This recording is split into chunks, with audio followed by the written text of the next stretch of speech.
Kansara DTV news ગુજરાતીમાં આપનું સ્વાગત છે। નજર કરીએ આજના મુખ્ય સમાચારો। અંકલેશ્વરની પાનોલી જીઆઈડીસી વિસ્તારમાં આવેલ પ્રશાંત એગ્રિક સર્વિસ નામની કંપનીમાંથી ડુપ્લિકેટ ખેતીવાડીની દવાઓ ઝડપાઈ હતી।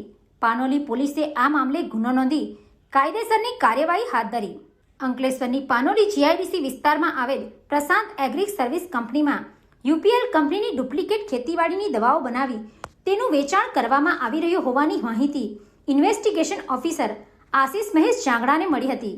જે મળેલી માહિતીના આધારે તેઓ અને સહાયક ઇન્વેસ્ટિગેશન ઓફિસર કુલદીપ કુશવાહા સહિતની ટીમે પાનોલી પોલીસને સાથે રાખી પ્રશાંત એગ્રિક સર્વિસ કંપનીમાં તપાસ કરી હતી।